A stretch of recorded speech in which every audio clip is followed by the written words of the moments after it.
Welcome to our channel. మనకి ఇప్పుడుండే climatic conditions ద్వారా లేదంటే పొల్యూషన్ ద్వారా మనం వాడే ప్రోడక్ట్స్ ద్వారా హెయిర్ ఫాల్ ఎక్కువగా ప్రాబ్లం అనేది మనం ఫేస్ చేస్తూ ఉంటాము. హెయిర్ ఫాల్ అవడమే కాకుండా హెయిర్ గ్రోత్ కూడా ఆగిపోవడం అనేది మనం చూస్తూ ఉన్నాం. ఇప్పుడు ఏజ్తో సంబంధం లేకుండా ప్రతి వాళ్ళు కూడా ఈ సమస్యతో బాధపడుతూ ఉంటారు కాబట్టి ఇప్పుడు మనము హెర్బల్గా న్యాచురల్ ఇంగ్రీడియంట్స్ యూస్ చేసుకొని అనేది ఇప్పుడు మనం చూద్దాము. ఈ హెయిర్ ఆయిల్ అనేది ఆయుర్వేదికంగా మనకి చాలా మంచిది. హెయిర్ గ్రోత్ని పెంచడానికి చాలా బాగా ఉపయోగపడుతుంది. ఈ హెయిర్ ఆయిల్ని ప్రిపేర్ చేసుకోవడం కోసం ఇక్కడ మనము ఏమేమి ఇంగ్రీడియంట్స్ తీసుకోవాలి అనేది నేను ఫస్ట్ చెప్తాను. మనకి ఫస్ట్ ఇక్కడ ఆనియన్స్ తీసుకోవాలి. ఒక మీడియం సైజ్ ఆనియన్ చిన్న ముక్కలుగా కట్ చేసుకుంటే సరిపోతుంది 250 ml ఆయిల్కి అనమాట. నెక్స్ట్ ఇక్కడ అలోవెరా, అది నా దగ్గర ప్లాంట్ ఉండింది, న్యాచురల్ అలోవెరా తీసుకున్నాను. ఒకవేళ మీ దగ్గర ఇది అవైలబుల్ లేకపోతే జెల్ అయినా తీసుకోవచ్చు, కాకపోతే జెల్ మీరు ఆర్గానిక్ది తీసుకోండి. నెక్స్ట్ ఇక్కడ మా హైబిస్కస్వి పెటల్స్ తీసుకున్నాను, మందారం పువ్వువి మనకి ఫ్లవర్స్ ఉంటాయి కదా అది తీసుకున్నాను. నెక్స్ట్ మెంతులు ఒక 2 టేబుల్ స్పూన్స్ వరకు మెంతులు, తర్వాత కరివేపాకు ఒక 5-6 రెబ్బల వరకు తీసుకున్నాను. నెక్స్ట్ ఏం చేయాలంటే ఒక కొంచెం బేస్ లావుగా ఉండే గిన్నె తీసుకుని అందులో కోకోనట్ ఆయిల్ యాడ్ చేసుకోవాలి. ఫస్ట్ మనకి కోకోనట్ ఆయిల్ బేస్ ఆయిల్ అనమాట అన్నిటికీ కూడా, ఎందుకంటే కోకోనట్ ఆయిల్ చాలా మంచి మాయిశ్చర్ని ఇస్తుంది అండ్ హెయిర్ గ్రోత్కి కూడా చాలా మంచిది. తర్వాత ఇందులో మనము అలోవెరా తీసుకున్నాం కదా, ఆ అలోవెరాని ఇలా చిన్న ముక్కలుగా కట్ చేసుకుని యాడ్ చేసేసుకోవాలి ఆయిల్లో. ఆయిల్ మనకి ఎలా అంటే కొంచెం వామ్గా అయిన తర్వాత ఇవన్నీ యాడ్ చేసుకోవాలి. నెక్స్ట్ ఇందులో మనం చిన్న చిన్న ముక్కలుగా కట్ చేసుకున్నాం కదా ఆనియన్ పీసెస్ కూడా యాడ్ చేసేసుకోవాలి. ఆనియన్లో మనకి సల్ఫర్ ఉంటుంది కాబట్టి మన హెయిర్ గ్రోత్ చాలా ఫాస్ట్ చేస్తుంది అనమాట.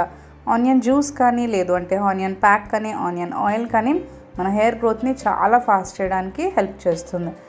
అందుకే ఇక్కడ మనము ఆనియన్ని యాడ్ చేసుకున్నాము. అది హెయిర్ గ్రోత్ని ఫాస్ట్ చేయడమే కాకుండా హెయిర్ రూట్స్ని కూడా చాలా స్ట్రాంగ్గా ఉంచుతుంది. అలోవెరా మనము హెయిర్ కండిషనింగ్కి, హెయిర్ గ్రోత్కి చాలా మంచిది, మన అందరికీ తెలిసిందే కదా. ఉట్టి జెల్ తీసి వేసేస్తే ఏంటంటే మనకి ఆయిల్లో అంతా కూడా అది అబ్జర్వ్ అయిపోతుంది కాబట్టి ఇలా కొంచెం మనము పీల్తో పాటే తొక్కుతో పాటే పెట్టేసుకోవాలి. నెక్స్ట్ ఇందులో మనం ఏంటి అంటే కరివేపాకు యాడ్ చేసుకుంటున్నాము. చెప్పాను కదా ఒక 5-6 రెబ్బల వరకు కరివేపాకు తీసుకుని యాడ్ చేసుకోవాలి. తర్వాత మందారం పువ్వువి అన్ని పెటల్స్ కూడా మనం తీసేసి యాడ్ చేసుకోవాలి.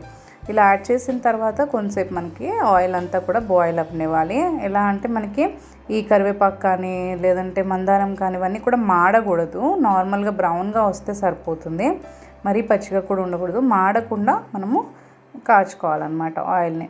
మీడియం కానీ లో ఫ్లేమ్లో పెట్టుకొని మెల్లిగా కాచుకోండి. అందుకే మనకి ఏంటంటే బేస్ అనేది లావుగా ఉండే బౌల్ కనుక మనం తీసుకుంటే చాలా మనకి అంటే ఆయిల్ అనేది ఆ ఇంగ్రీడియంట్స్ అనేవి మనకి తొందరగా మాడకుండా ఉంటాయి. నెక్స్ట్ ఇందులో మనము మెంతులు ఉన్నాయి కదా, మెంతులు కూడా యాడ్ చేసుకోవాలి. మెంతులు చాలా మంచి కండిషనర్ అండి మన హెయిర్కి. అండ్ అంతేకాకుండా మెంతులు ప్యాక్ కానీ ఇలా మెంతులు మనము ఆయిల్లో యాడ్ చేసుకుంటే ఏంటి అంటే మనకి హెయిర్ కూడా చాలా గ్రోత్ అనేది పెరుగుతుంది. హెయిర్ రూట్స్ కూడా మనకి చాలా స్ట్రాంగ్గా ఉంటాయి అన్నమాట. అంతేకాకుండా మనకి కండిషనింగ్ చేసినప్పుడు ఏంటంటే స్కాల్ప్లో మనకి ఏమైనా డర్ట్ ఉన్నా కానీ ఇవన్నీ కూడా మనకి వెళ్ళిపోతాయి అండ్ చాలా హెల్తీగా ఉంటుంది. హెయిర్ అనేది చాలా బౌన్సీగా కనిపిస్తుంది, కండిషన్డ్గా అవుతుంది.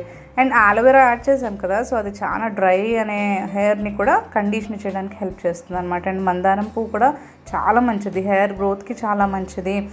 మనకి మందారం ఇలా ఆ పువ్వుది ఆకులైనా సరే కానీ లేదంటే పౌడర్ అయినా సరే మనకి చాలా మంచిది మన హెయిర్కి. ఇలా మొత్తం మాడకుండా కొంచెం బ్రౌన్గా అయిన తర్వాత మనం ఆయిల్ కొంచెంసేపు మిక్స్ చేసేసుకుని తీసేసుకోవచ్చు. ఇక్కడ చూసారు మనకి ఆనియన్స్ ఇవన్నీ కూడా కొంచెం బ్రౌన్ అయ్యాయి, ఆ మందారం పువ్వు కూడా మనకి బ్రౌన్ అయింది కదా. ఇంక మనము ఇప్పుడు ఆఫ్ చేసేసుకొని కొంచెం చల్లార్చుకున్న తర్వాత మనము ఒక బాటిల్లోకి స్టోర్ చేసుకోవడానికి పెట్టేసుకోవాలి. చూసారా ఇక్కడ మనకి ఆయిల్ ప్రిపేర్ అయిపోయింది. ఇప్పుడు స్ట్రెయిన్ చేసుకొని మనం ఒక బాటిల్లో ఈ ఆయిల్ అంతా కూడా తీసి పెట్టేసుకోవాలి. ఇది హెయిర్ ఆయిల్ అంటే మనం ఆయిలింగ్ చేసుకోవాలి అనుకున్నప్పుడల్లా ఈ ఆయిల్ని యూజ్ చేస్తే సరిపోతుంది.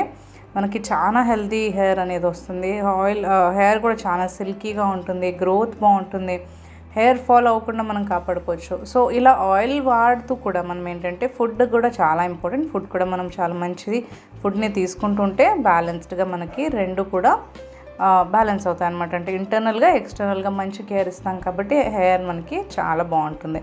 సో ఇలా మనము ఆయిల్ అనేది మనం స్ట్రెయిన్ చేసేసి తీసేసుకోవాలి. ఒక బాటిల్లో నాది నార్మల్ పాతది ఒక ఐస్ క్రీమ్ది కంటైనర్ ఉండింది. సో అందులో నేను ఆయిల్ని తీసి పెడుతున్నాను.